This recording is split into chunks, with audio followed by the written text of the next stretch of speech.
Welcome to Cut the Bull, an insightful podcast which addresses the news of the day and the cultural issues plaguing our society, bringing logic and context to these topics and discussing solutions too real for mainstream pundits. Now, here are your hosts, Charles Love, Shamika Michelle, and Wilfred Riley.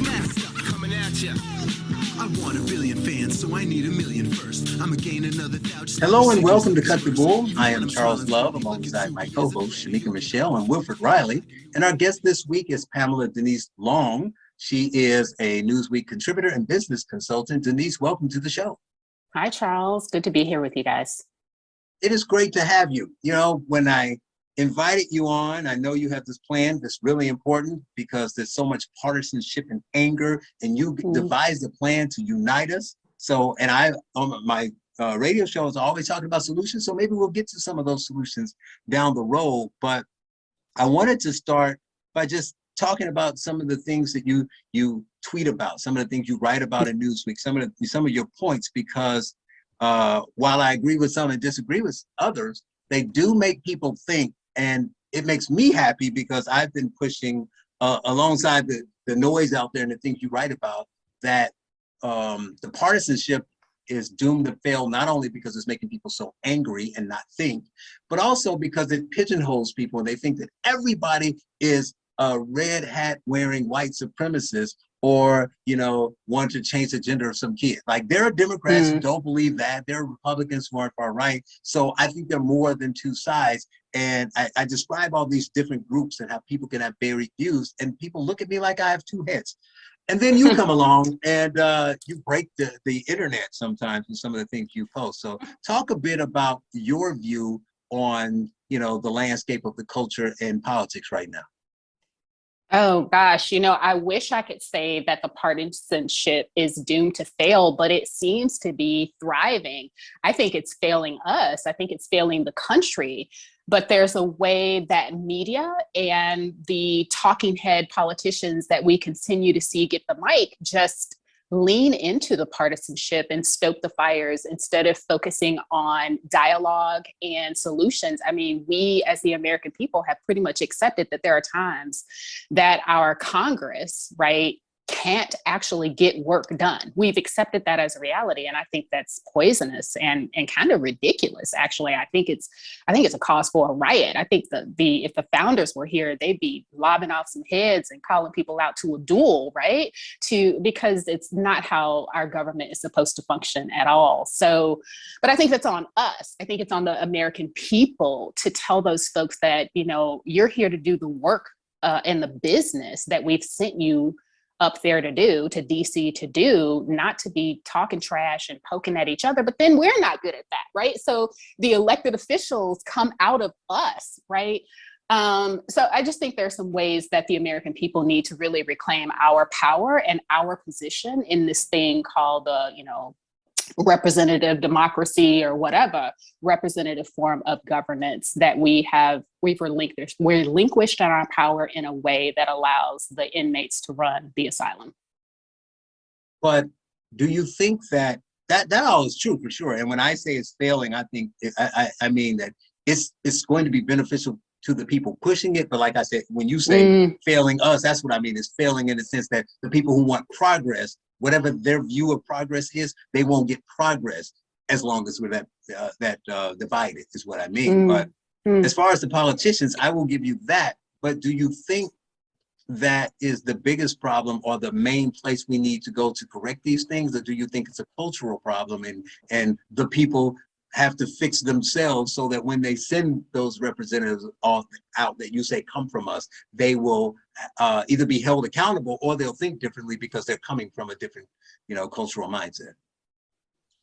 Wow, that's a really complex question. You know, something that you said kind of struck a thought in me. I don't know that progress is really, I don't think unity is viewed as progress anymore. And I think that's a significant issue. I think people want to drive agendas, resist agendas, some of which definitely deserve resistance. But dialogue and reflection and deep thinking and solution making is not considered progress, and that's a problem. And I don't think it's one thing, to your question. I don't think it's we have to fix ourselves before they get some act right. I think that's part of it, but how long is that going to take, right? I think we are in America, by my assessment, we are at a very critical juncture in our evolution as a nation and as a people where unity is concerned. There are so many people who aren't steeped in our history, who aren't necessarily steeped in our culture, who have differing priorities and views about America as an institution, a place, a country, who are more than willing to come over here and make their way up into the hierarchy or whatever the case may be. So yeah, in a way we need to get our stuff together. And I don't know what comes first. Do we just start firing people and then start, like electing folks like Charles Love? I don't know. It's a combination of things, but I think those are some conversations that we actually need to be having in a serious way. Will, what do you think about that politically? We need to send better people to Congress, of course, but the people, because we're so divided and polarized, aren't the people going to be picking people, like she said, who are going to push whatever that narrative? Like if you're on the left, you want the most leftist person, like a guy who's been a liberal politician for 20 years.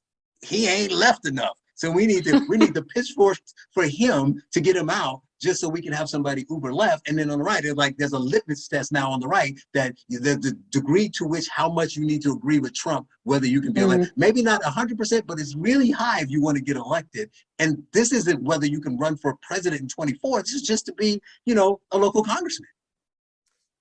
Yeah, I mean, I think that, so just basically, I agree with what both of you guys have said so far. I mean, Charles, that's a good summary. Like, candidate quality obviously is an issue. I mean, if you look at a lot of these races, like Dr. Oz, who's not from Pennsylvania, I don't think he's been to the state recently. Nice guy if you meet him, but running against John Fetterman, who had a major stroke, can't talk, not trying to be offensive because he can't. That's a race where a lot of people are kind of looking at this and saying, were these the best candidates to emerge from this giant area, this Pittsburgh region of Pennsylvania? And you just see that over and over. I mean, two strong brothers in this race, but Herschel Walker and Raphael Warnock. I mean, again, I'd vote Walker out of those two, but like it turned out, he falsely said he was a federal agent. He apparently had 3 kids people didn't know about. Warnock once hit his wife with a car. I mean, little stuff. But I mean, stuff. Incidental. Minor infractions. Yeah. Quote from the police report, as I recall it, is that she kept talking, so I backed up that Escalade. Anyway, but when you look at this sort of thing, I think what Denise is saying is that there's a reason for this. In political science, we actually attribute a lot of this to increased partisanship in the primaries. So very few people now come out on both the primary and the general election date and vote. So you get the candidates for the general decided by a small margin of the population. And that's how you move from kind of the old boring guys like Bush 1 versus Bill Clinton, Bob Dole in the mix. You can like them or not, but very mainstream sort of center right, center left candidates over to, I mean, right now we almost had Bernie Sanders versus Donald Trump. I mean, one of these guys openly describes himself as a socialist. The other one was Donald Trump. I'll say openly, I would have voted Trump in that race. But it's when you look at that, do you really, as like an American businesswoman, do you really have a horse? It's an interesting question. My question really, and I think Charles was leading into this with the first question, but it's just sort of, well, what to do about it is the real issue. I mean, so I read the 3-point plan. I'm always interested in, smart new ideas. And like a lot of it, I agree with most of it. I mean, I'm of Black and Irish descent. Relatives been in the country for a long time. But a lot of this, like when you say we need to break illegal immigration, e-verify for every job, but then we need to pay reparations or at least close that wealth gap somehow. I think a lot of citizens at some level might agree with most of this, but who doesn't?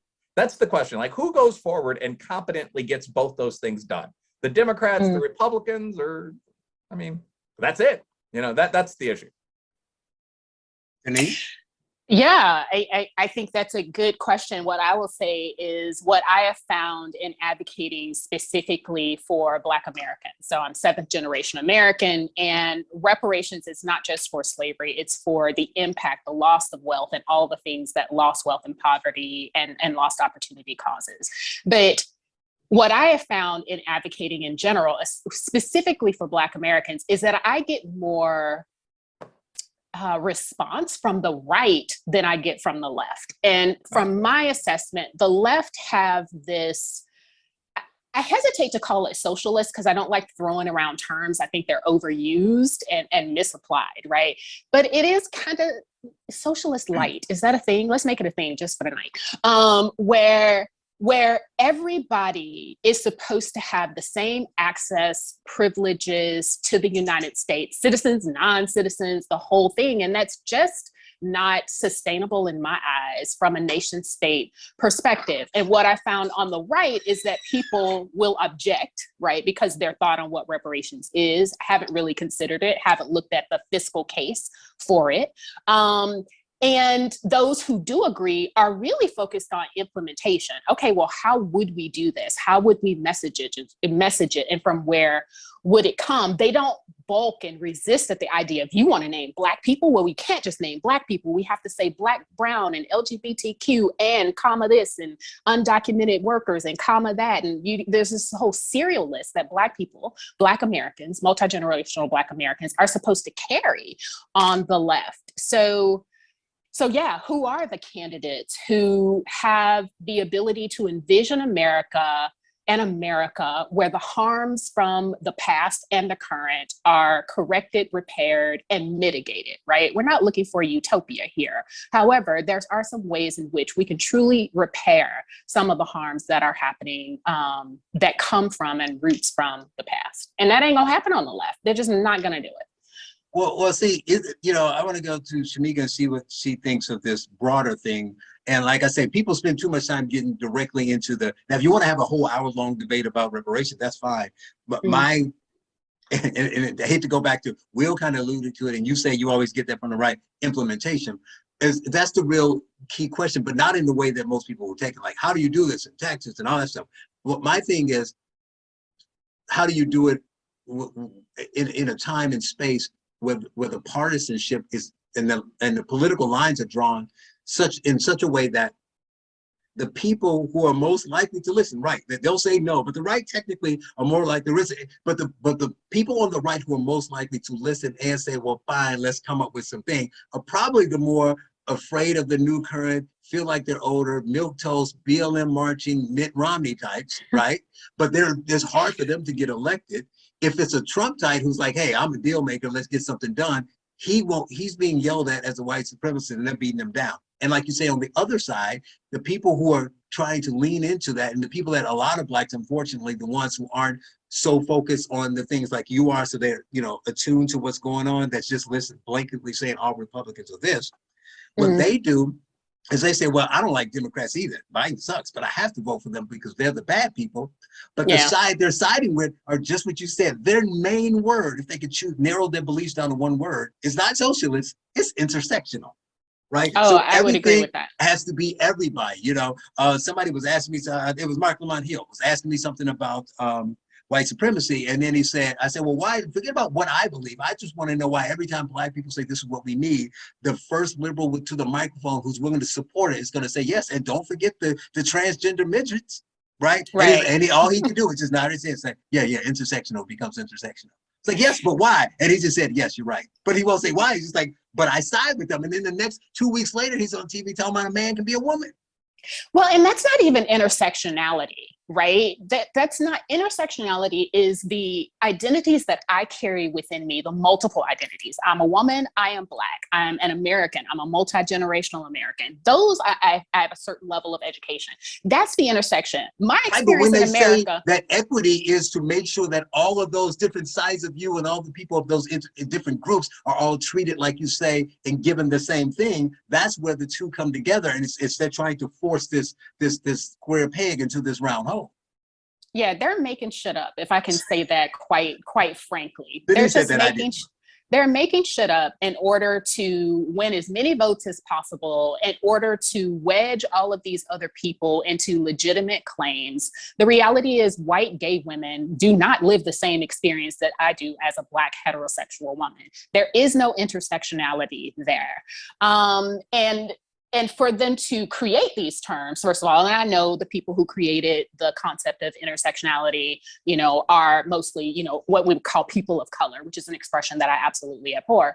But the reality is that people who, what I've noticed from the establishment, both left and right, is they will take terms and turn them into what they want them to be in order to weaponize them for their own purposes. And that's a problem as well. Shamika?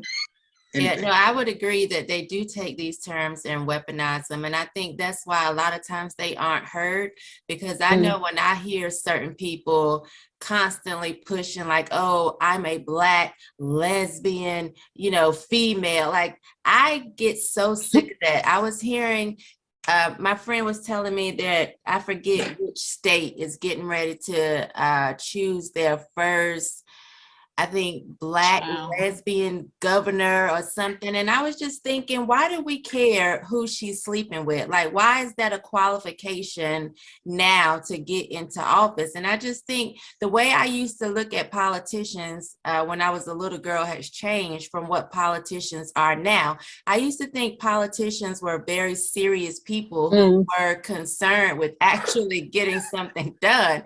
Now, as I'm older, I'm like, that's not the case at all. And a lot of times it seems like it's a popularity contest. Exactly. When people say you should run for office, and I'm like, come on now, you know, I don't want to be sitting in nobody's Congress room trying to get laws passed. Like, I'll talk about certain things, but I don't consider myself a politician or a serious political candidate. Not at this point in my life. I talk too much shit and I like it. Yeah, well, the great thing about Donald Trump is he made that a norm, and I think that's needed. I would have so much fun.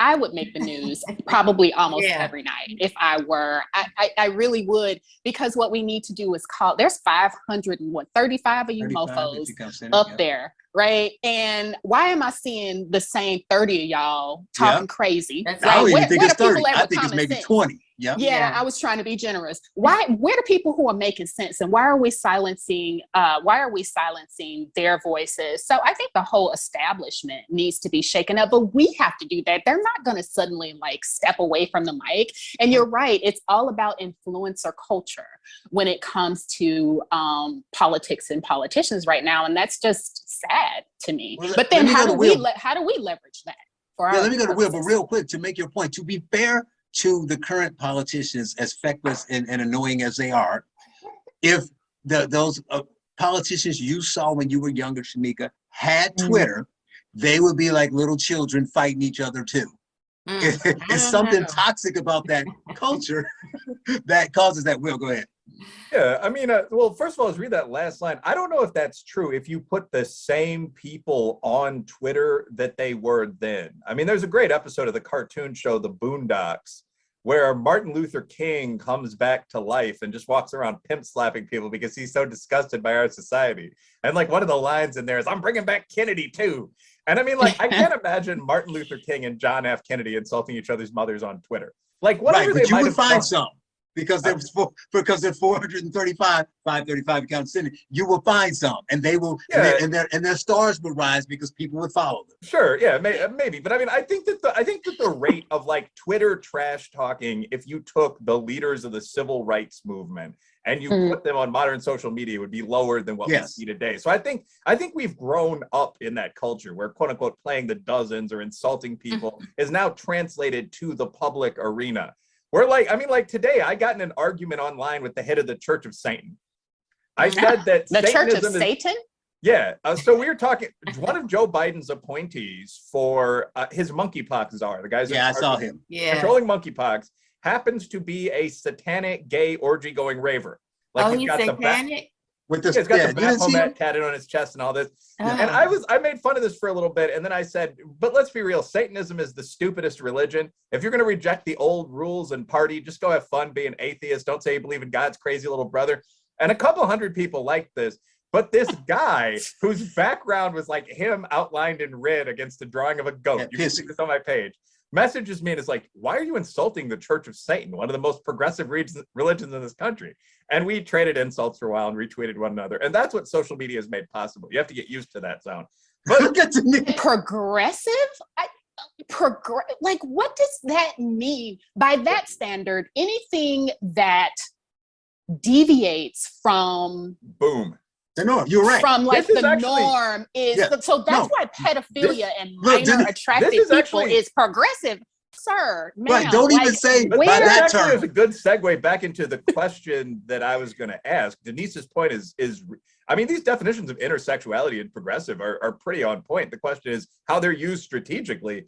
So, yes. I mean, first, I would absolutely agree that almost everyone has learned from the strategy of the Black movement in the US. Yes, absolutely. So, I mean, and there's a lot of what as a younger athletic guy, we would have called deriding that occurs as a result of this. So like the strategy used first by the feminists, which was a little annoying, tolerable, then by the gay rights movement, then by the trans rights movement, NB movement, so on, is exactly the same thing. It's a civil rights struggle. And what we're demanding isn't something that can be debated, i.e. how I can dress in a public space. It's a civil right. So once it's granted, you'll be punished if you violate it. A lot of people who don't have that legal background don't understand this. Like once the trans movement wins its first major court case, that's it in terms of the gender debate. So that's definitely a thing that's happened. Now, in terms of intersectionality, really only like one more sentence here. I think that there are things that matter as much as race or more when I do research, like IQ, aggression, appearance, social class. Bisexuality and that sort of thing that we're currently fighting over don't. And I don't really think that that's all that debatable. So the question is, why do people keep coming up with these categories and coming up with them, by the way, while ignoring, say, poor whites or ignoring people who have physical disabilities? I think the answer is just because it's seen as a voting block. Famous book about this, The Emerging Democratic Majority. This was Obama's plan. Like, we're going to take Black people because they're never going to not vote for us. That's in there. It's chapter 2. And then we're going to tack on like women that feel depressed, bluntly, like upper middle class white women with problems, divorcees were a target block. We're going to tack on gay people. We're going to tack on immigrants. We're going to have a coalition of the fringes, their term, that's going to challenge the elite. And I think that's why we keep hearing this. And no one really asks, say, what do Black or Arab men have in common with gay people? I mean, it's not a natural relationship. It's just assumed that's the coalition of the fringes. Well, I think part of that is because, and this is what I've been talking about on Twitter and other spaces, is the theory of change is that white America is never, capital N, all caps, right? Like never going to embrace a sense of equity for Black Americans. And so in order for Black Americans and the fringe, as you call it, to have any sense of equity, and I hate to bastardize the word, but equity, they're going to have to develop coalition together because the elites, and especially the majority, white America, is not going to coalesce with Black Americans. And I think we've bought into that narrative. I forget the Black and white, there was a Black and a Hispanic woman, 2 women, who codified this in academia. Her name escapes me, probably because I want to forget it, but that said there can't be like oppression Olympics and there can't be a hierarchy. I'm gonna go ahead and say it. I'm sorry, as a 7th generation American who can trace my family back to the early 1800s in this country, if you just got off an airplane from anywhere to become a citizen here, we don't have the same equity in the United States of America. Now, as you become a citizen, do you have the same rights and have the same protections? Absolutely. But to say that somebody who got driven from Texas crossing the border illegally and dropped off at a hotel in New York has the same equity in America that citizens do, I think is insane. I think it's a bastardization of the very concept of equity as we should know it, which is the investment that you've put into the thing that you're talking about and payment of, receipt of benefit from that thing you've invested in. So that's important. Go ahead, Shamika.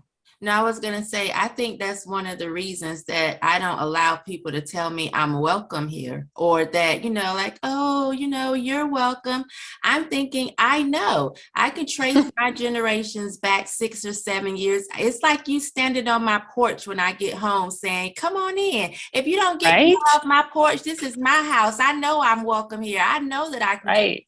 You just got here, or your grandparents, you don't get to tell me I'm welcome. This, like, my ancestors helped build this country. And so I get frustrated when Black people think that, oh, you'll never be, this will never be your home. Bullshit. If they can come from Poland and Ireland and wherever, and it's just their grandparents, and they feel like they can have access to things, I feel like I can have access to things. And for me, I'm not waiting for somebody to tell me I can. I'm just going to do what I have the ability to do. And so amen to that. Yeah. Yeah, and you hear that more on the right than you do on the left. So while I do speak unapologetically and really clearly about what I perceive as the needs of Black America from my own experience, my own study, and actually talking to Black people, right? And when I say Black America, I'm talking about the people like we're talking about, multi-generational Black Americans who've been up in this mug. So because I do that, people get really confused. And I think what the right needs to do is be able to do that. And you will neutralize the left so quickly, because all of their stuff is based upon our struggles, our citizenship amendments, our civil rights legacy, right? And now we're seeing Black Americans, multi-generational Black Americans, start to push back against that. But the right is going to really have to be able to articulate, and I think reclaim, that historical relationship that it has had with Black America in order to neutralize the insanity and chaos that is happening on the left.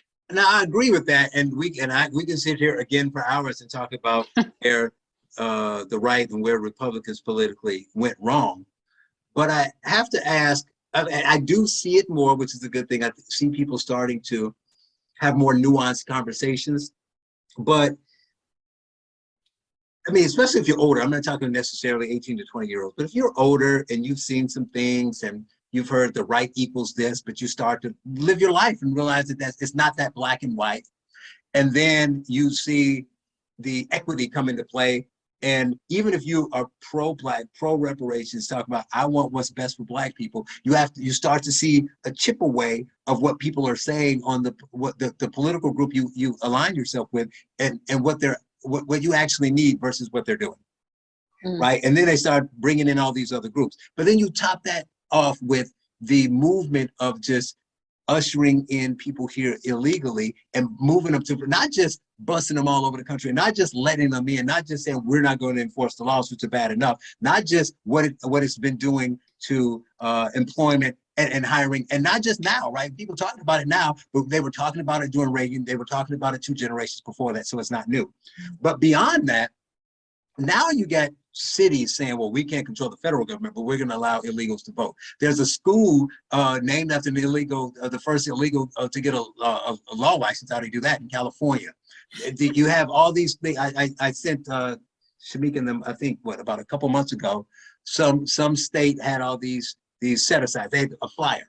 And they were like, you get all this discounted tuition, all this other stuff. You have to have a C average, and you have to be illegal. Like, this is not just including them, which you have a problem with, Denise, but it's only illegals, right? It's only illegals. It's not even including them. It's only them. So why is it that we don't hear, now you do in your circles, but on a broader scale, like media, for instance, let's not even talk about our cutting them.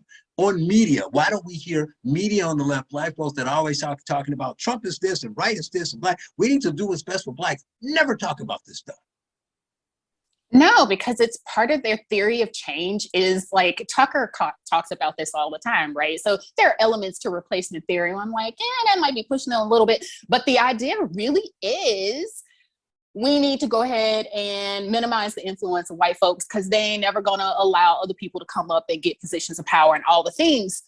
So they're not going to talk. They're not going to talk about it. I would imagine heads would roll at CNN if somebody mentioned something about immigration being sound public policy, immigration regulation being sound public policy, and advancing the idea that while LGBT people who are in the LGBTQ community absolutely should have citizenship rights and the things like that, but it's not the same.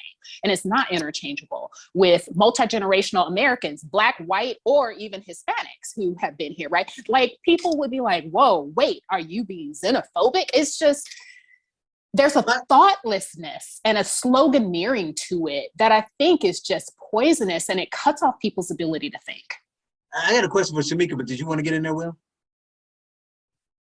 No, You looked intense, like you had a thought. I absolutely agree with that. Yeah, the whole thing is pointless sloganeering designed to create this sort of temporary electoral block.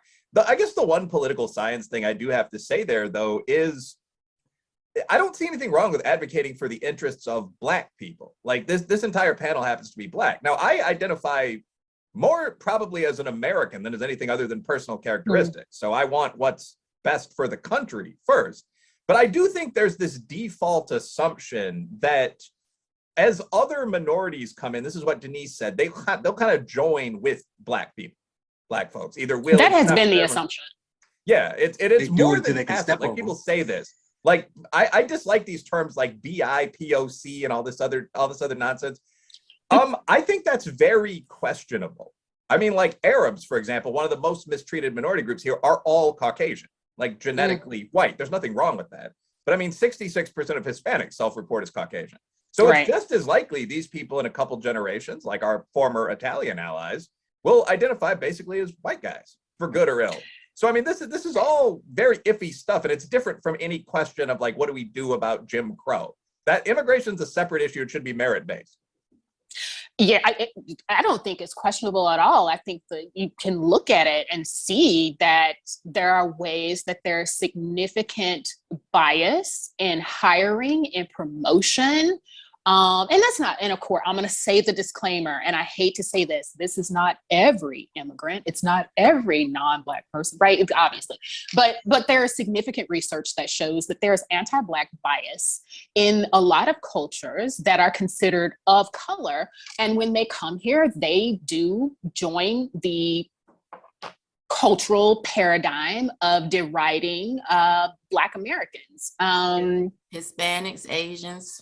Yeah. Let me ask you this, Shamika, though, because Denise just ended. She started with one, she ended with one. She just had a disclaimer about not all of them. But earlier, she kind of did a disclaimer in saying, now, of course, LGBT people deserve their rights and they deserve to be treated equally, fairly, and followed within the frameworks of the law. But it's all I'm saying is it's not the same as the Black struggle. She's right. But isn't, Shamika, correct me if I'm wrong, but isn't the problem, like the other thing I'm saying, is not, because no one's really saying if you're gay, you don't deserve any rights. You should just be stomped in the face in the street and this should be illegal. What they're doing is what they're pushing is saying that all these things, whether it's people here illegally, LGBT, and now we're talking mostly T, they're pushing, what they're doing is they're prioritizing. When that's all you talk about, and when elected officials say, this is what I'm going to focus on, and when companies say, like, we're going to brag about how many trans people or how many of these people that we're going to hire. So you are doing it sometimes blatantly, sometimes not so, but you're elevating, you're prioritizing. So it's not about whether they should have rights, which you're saying sometimes directly and sometimes not, is that they are the priority. So when I pass legislation or when I fix things, when I hire, I am going to look at the landscape, look at all that apply. I want qualified people, but I'm going to make sure that I have a keen eye on having, BIPOC and trans people. So when you say that, you do that. And then they turn, and when people like Denise say, well, what about Black people? Everybody throw their hands up and say, there they go, why do we always have to talk about race? I got to feel like, I'm kind of like Will in a sense, but at the same time, let's be fair. If we're going to talk trans and BIPOC all the time, then we should be talking Black, right? Because otherwise, the squeaky wheel is going to get the oil, and the squeaky wheel now is transgender. They're very squeaky, but I'm trying to figure out exactly what rights are they looking for now at this point?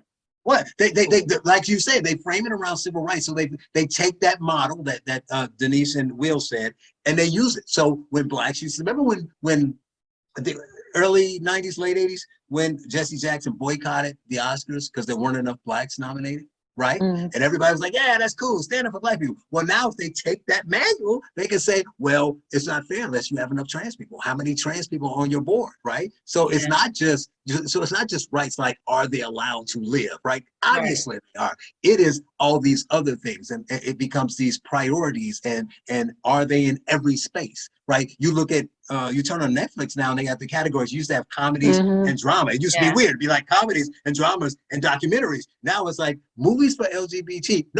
And movies for trans, because somehow the LGBT wasn't enough and it was overflowing, so they needed a whole trans category. And by the way, I'll leave it on this. And then every other movie's got an LGBT or trans character anyway. So really every movie's LGBT. I'm done. Especially if they're black, because that's the new thing. Especially if they're black. And if they're a black man, it's like, that's that. And I know people were tripping. They were like, oh, there's no agenda. Boo. I mean, we got eyes, we got common sense. And you will have people say, well, I heard you get ready to speak. You will have people say that black trans men or women, I'm sorry, are like the most marginalized people in America. And particularly because heterosexuals won't date them. All four of them. Sure won't. All four of them. Will?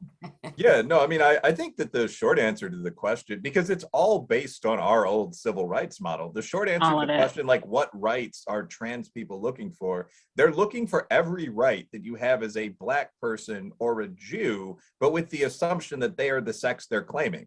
So like, I've debated this online, and it's like, do you think that you should be able to dodge the military draft? I was talking to like a 6'4" black man who identifies as a woman. He's like, yeah, because I'm a woman. Okay, so if you go to jail, if you get locked up, and I actually knew this dude when we were living in the hood together. This man, anyway. But I mean, so like, if you were ever in the hood together, not living together. No, but I mean, we were not intimates or lovers. I'm a heterosexual, but I mean, like it. Well, it's a woman. By the way, that comment about the but he's a woman. What? What's up? I said, but he's a woman. Oh yeah, with a big penis though. I mean, or whatever. And big penis. It wouldn't matter if it was a small penis. I mean, like, you know. There's a penis. There's a penis involved. I don't want to sleep with any of them because I like women. But no, I mean, but like that, what Charles said is a joke, though. It's kind of no cap real.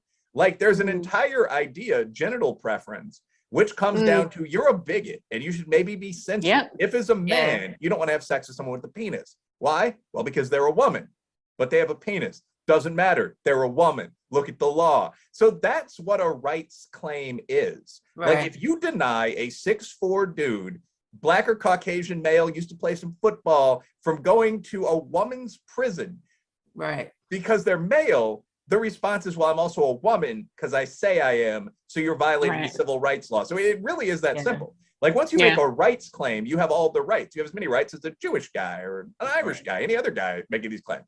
And the answer is no. How bad? Oh, go ahead, Denise. What'd you say? The answer is no. But here's the thing that's scary about this, and which is why I prioritize this, is that Will makes a good point because he's talking about once that door is open and these laws are changed, X, Y, Z. But the laws haven't even changed. But this is why this is a great combo. The three of us doing these shows, because Will gives you both the educational, higher learning, and the legal mind, right? And talks about what happens from that standpoint. And I just keep going back to the culture leading. It's all chasing each other, right? So today was my kid's first day of school, and the day before they sent forms and they wanted me to give them his pronouns. But there's no laws yet saying all that. Oh, if you're wondering, Denise, he's 7. No, I'm lying. He's not 7 yet. He's 6. Wow. But the school wanted to know his pronoun preferences. You know, for the 6-year-old. And I'm sorry, I said this before and people got a little bit irritated. None of this stuff would be happening if it were just a Black issue. This stuff is happening because white folks and LGBTQ, that's the only reason. I mean, Black folks still talking about being treated right just for being Black. And the civil rights stuff is our stuff, right? And people don't want to acknowledge that. I'm gonna call it white supremacy, right? The idea that I'm white and I say so. I say I'm a woman, therefore I am, with my Adam's apple and the whole bit. It's an extraordinary. I think we're getting punked. I do. It has to be some kind of cosmic Yeah. reality This is show. what I'm concerned about, Black people, and you speak in this lane, and you know better than me, so you know what people are saying. And that this is my concern is that because it starts in white spaces, it's a trickle down, so it hasn't reached the hood yet, right? So I don't think that. So, like you say, so when I talk to my friends that were in, totally Black communities, and all the kids are going to school. Now, granted, most of their kids are older, but they're like, yeah, we don't really see too much of that. I mean, we see it on the news, but they still believe what white people believed 2 years ago. Like, oh, that's just a fringe. No one's actually pushing that, right? And then they get emails from the DOE, and they're shocked by it, right? So my concern is by the time it gets to them at the level it is everywhere else, it's going to be too late. It'll It may already be be at law. the legal. And Yeah, it's we may here. be at the legal point at that point. Yeah, it's Yeah. here where parents are going into these schools, predominantly Black schools, saying, hey, my child is a girl, but she goes by John. Can you call her John out of the classroom? And administrators are having to say, no, at this point, we call them according to what's on their birth certificate or their school record. But you have parents now kind of trying to buy into that.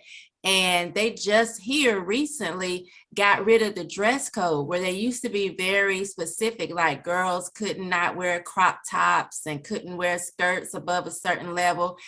I was like, why would y'all get rid of the dress code? Where they had to get rid of the dress code because they want to be inclusive to these people that want to come to school any kind of way. If you're a boy and you want to come in a dress, well, there's no rules that say that you can't now. And so really the safer option here is almost like either keep your child at home or homeschool, or private and charter schools, which are still saying this, they haven't started to kind of give in, but public schools around here are giving in. You're in North What's Carolina, wrong with not in no? New York City. Not in New York City. The private schools are just as bad. You just get to pay them 50 grand to get it done. Oh, yeah.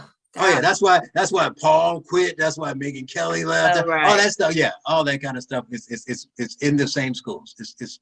That's something that I don't think a lot of people understand. Actually, there are national education standards like the NAIS or something. Like, I don't have a kid in school, but like to be a chartered school, you have to meet them. So like charter schools aren't even private schools. Like they do great jobs here in Kentucky with like Black and Appalachian kids, like the one that exists. But I mean, like they all have to meet the same rules. So again, this is the kicker. Like once something like trans accepting standards is the law, like every school, public, private, and charter is going to have to meet that standard. Like you can't be a private school that says no Mexican kids. And it would be exactly the same thing when it comes to preferred pronouns and so on. Yeah. Denise, do the people you talk to know about the Equality Act? Me? No, Denise. No.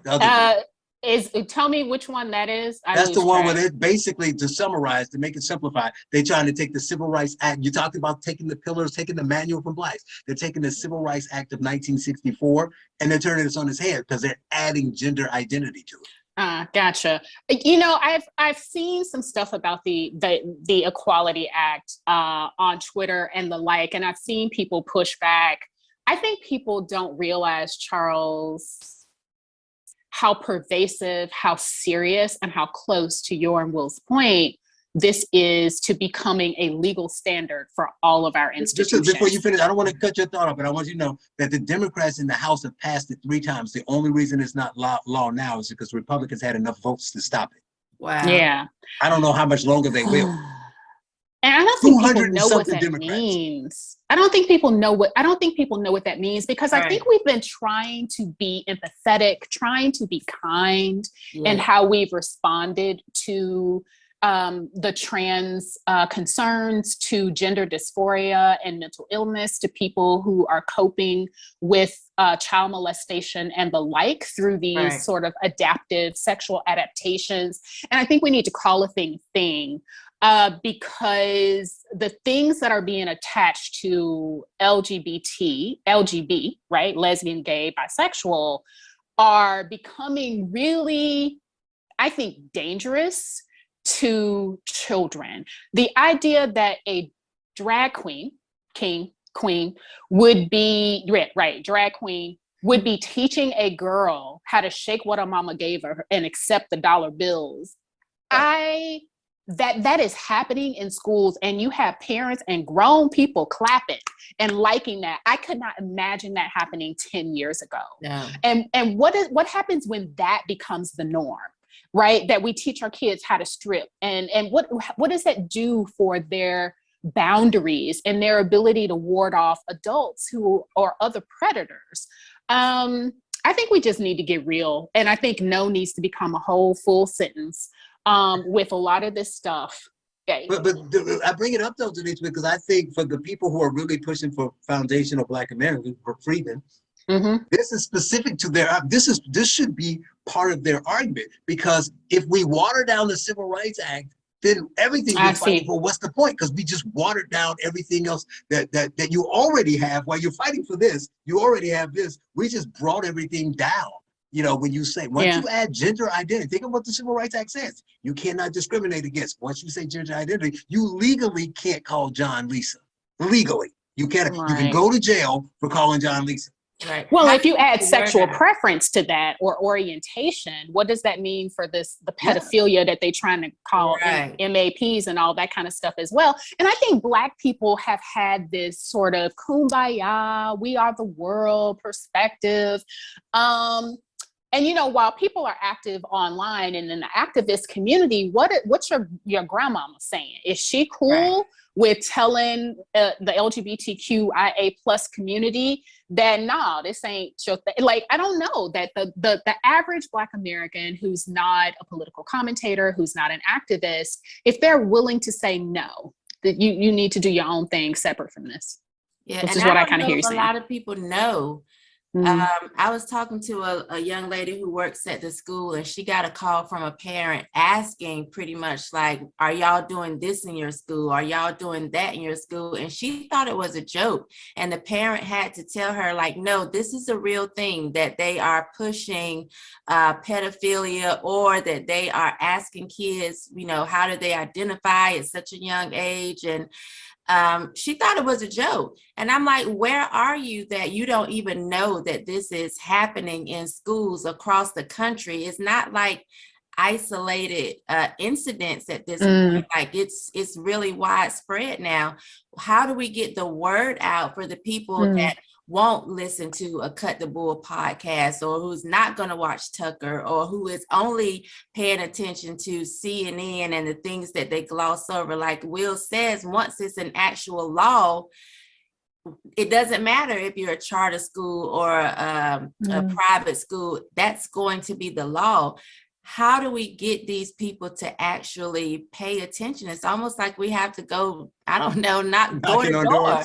Yeah, like, I mean, that might be part of it. And I think churches in the Black community particularly, especially, you know, to your point that this is anchored to the Civil Rights Act in many ways, churches have a role in this. And I think that they need to be very active in educating their population about what is happening and the potential threats for it. And of course, there are more and less skilled ways, right, to engage in the conversation.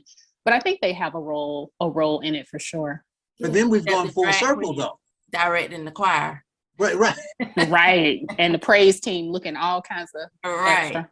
But then we've gone full circle, because the people who are most likely, because then the politics aligns with that, and the people who are most likely to be pushing back against that if they're political, they have an R next to their name. And even in the churches, you got the churches, I know in the big cities, Chicago, New York, the churches are inviting all the Democrat politicians to the church to talk about how we can defeat that bad R, right? Right. But they're also letting the wolf in, right? They're letting the politician in who's supporting this. The people who have actually, you can go to their voting records and they have voted. Well, maybe that's one thing. We say, okay, what is your voting record if you've been in Congress for 4 terms on this active bid?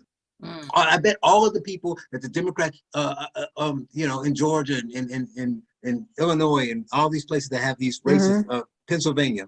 And they're inviting the Democrat in. The Fetterman guy is getting invited to some Black church somewhere to say, hey, come speak to my congregation. We want you to beat that racist Dr. Oz. And he's probably like, yeah, well, when I was in Congress, I know he's lieutenant governor, but these people are voting for these stuff, right? And they're being invited in. So even if they were to speak out against it, they're aligning themselves with the people who believe it. But where are Republicans at, though? Where are the Where? Republicans who are going into into these Black churches to talk about their Black American agenda and enfolding an all Americans first agenda? And yeah, that includes you as well, because there are so many ways that, I'm sorry, some of the loudest Republicans, they say such stupid shit. Where it's like, I just need some of y'all to really just not talk. Like, we're trying to get a thing done, and I need you to not speak about, for example, the idea that, yeah, I'd be okay with interracial marriage to go back to the state. Would you be okay with civil rights? Yeah, I'd be like, you can't say stuff like that and be like thinking that Black people going to show up and vote for you, because then the idea that you're the bad guy becomes a reality, because when you get power, you're going to do stupid stuff that's going to jeopardize my well-being. So yeah, I just had that conversation today. They're like, well, why would these people who just don't understand, why certain people, well, they don't like Biden, they don't align with those views, but why? I said, because they either have no one running on. I know when I was in Chicago, everybody ran unopposed. There was literally nobody, not just somebody saying bad things, there was no one running. So if you don't run anybody, it doesn't matter if I sit home, the 5 people who vote are going to elect that person. Or I would talk to people, for like the 3 weeks I was a Republican, I would say, let me just see, kind of like you, like, let me engage with them and see what they got to say. And they were like, that makes sense. Next election. I was like, what do you mean next election? They're like, no, we'll get to that next election. But there's an election every year. What do you mean next election? Somebody else is going to be up, and then you're going to be running that campaign. And they kept losing the cities. And I said, what are you going to do when you give up every city? You're still winning in the middle, but not every big city. And at the time, I think most of Texas, all the big cities were still red. Now all of them are blue. Right? They're still winning the state, but Houston, Austin, all blue, right? So if you just sit around, that's what they're doing. I mean, yeah, you got some one-offs. I don't really count that. I don't get into that, because it's like you said, it's hundreds of them elected officials. You get 4 or 5 idiots saying something stupid, whatever. The issue is that they don't do anything. They say, well, they either run and they say, I'm afraid of race, so I'm just going to run on fiscal responsibility, but they're not fiscally anyway, but we're going to run on fiscal responsibility. We're just not going to talk about that stuff. That's a loser, because then the Democrat candidate can just tell people what you believe, and you're not there to defend yourself. They never go into the communities, right? But if they do, you talk about going to the churches. But if you only go at election time, I look at you as phony. You're only here for my vote, because then I'm not going to see you for 3 years. So you can't convince them to do work all year round. So until they do that, I don't pay attention to them. I just write them off. I was like, they don't even count. They're going to do whatever they do. I have nothing negative to say about them, nothing positive. They just don't even exist to me. They're just there, sitting in the corner, doing their thing. I really don't care. So when people say, well, what about this? And they ask me about the GOP, I'm like, I don't know what they're doing. I don't see them doing it. My assumption is they're still doing nothing until they show me something different. Now, Trump did something different. He brought a little crazy with it, but he did something different. But he's one guy. He even said, look at what I did. Everybody else should do it. Nobody else is really doing it. You get one here or there, but out of 50 races, you might get 2 people actually actively doing something. So yeah, well, you see a lot of the candidates that he advocated for, supported, and endorsed are actually winning races around the country. So. Yeah, but what are they saying? Right? They should be talking about this stuff, though. They should just, and it's really simple. And I tell them, it's simple. You don't have to say, I don't want you to choke. Let me make you put your glass down. You don't have to say, hey, I'm for reparations. Or you don't have to say, you don't have to, right? But you don't have to just be like, yeah, Black power.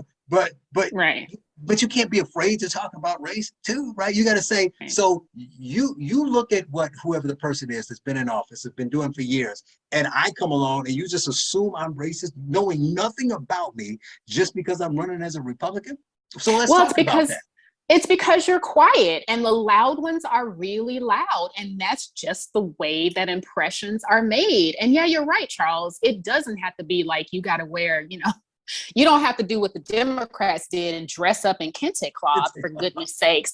However, right, what you do need to do is speak to all Americans. And you might need to say Black a few times, Black and white Americans, multi-generational Americans. You need to let people know that you're speaking to them, because that's what you do with Hispanics. How much investment have the right made in those Hispanic outreach centers? Significantly, one person who operates at the state level on the right said that there's $1 million dedicated, one, to Black centers versus multiple millions of dollars to Hispanic centers. And the reality is that right now there are more even according to polls from the last election, there are more voting age Black Americans than there are legal voting age Hispanic Americans. There just are, which is why I've said, and I'll say it again, we have half a generation for us multi-generational Americans to get our ish together and start actively caring about each other, Black and white, because our representation in the electorate is going to be diminished by the sheer numbers of people who are being brought in, adults who could become voting age voters, legal voters, who are being brought in. So why don't we end by your plan, talking about your plan and what you think, why you wrote it, and how you think it is the best step forward. So I think the best step forward is that unity among multi-generational Americans. And in writing the plan, people are always asking, what do Black folks want, right? What do Black Americans want? And the other piece of this is I was inspired to write the plan to answer that question. But then I also had the opportunity to see the plan that, what's the guy's name from Florida? Because I always want to give him a rapper's name. But the plan that he wrote, the 11-point plan that Rick Scott wrote. And I was looking through some of that and I was thinking to myself, this is so alienating. It is so tone deaf. Colorblindness is not a thing that is actually something that happens, nor should we. Should we want to become race neutral, where people's experience in our country is not predictable by race, then I think that's an admirable thing to do, but you're not going to get there through pretending that you don't notice Blackness. So I wrote the plan and listed 3 things there that I felt would be uniting in the country. One, it's geared toward candidates who were running for office, as well as toward Republican candidates, right-leaning, let me just say, candidates, and folks who really do see the important role that Black Americans have played in the nation and feel some sense of obligation to attend to the descendant of slave, foundational Black American freedmen community. So the first point there is law and order and responsibility and accountability. And that's for all stakeholders, not just the people in the community, right? Because crime is doing its thing, but also the people who are the administrators of those communities in terms of economic development, as well as the people who are in law enforcement. We can't have police officers out here beating the crap out of people on the street if you're going to expect the people that they police to respect them. So the exercise of law enforcement has to be honorable in order for it to be honored. The second point there is an Americanizing education. We need to be creating citizens who have the ability to turn the poetry that's on paper for our Constitution, Bill of Rights, all the things into lived reality for everybody within our land. I know I sound like poetic and idealistic, but that's the reality. We need to create citizens who can be the things that are on paper. We are not going to get there just by, in Scott's plan, this idea that you're going to force kids to say the Pledge of Allegiance. Like, that doesn't actually create allegiance. Listening to why people are concerned and addressing that while also creating a adherence, a sense of patriotism will get you there. The third plan is an All Americans First agenda, which addresses immigration moderation, the idea that we can have 5 million people just trotting through the nation and getting the red carpet at the Office of New Americans, which is also based upon Black American Freedmen Bureau kind of stuff. It's just insane to me. So immigration is a part of that, but also reparations is a part of that. And the more people that come into this country to compete with Americans in general, and particularly vulnerable Americans who have less education and security in their jobs, the worse our American citizens are going to be. The reality is that because I am an American citizen, my allegiance and my money is tied and anchored to reinvestment in this place. There are other people who have other interests, who send remittances offshore and things like that. So that's a summary of it. Right. Well, yeah, people should check it out. I think we'll tweet that out, and you can tell people where to find it if you like, and where to find you. Yeah. So you can find me on Twitter, where I do such fun things. I saw that. My Twitter handle is P Denise Long. And then you can find the 3-point plan on my Medium blog. That's PamelaDeniseLong.medium.com. You can also read any of my political oriented writings about immigration, reparations, as well as accountability on the left and the right at Newsweek, my author's page there. So. All right, she is Pamela Denise Long, contributor at Newsweek and business consultant. Denise, thank you for joining us. Thanks for having me. It's great to talk with you guys. The US of A, land of the free and a home of the brave. God get all of the praise. I got a country to save, cause I'm Patriot J and I'm saving the day.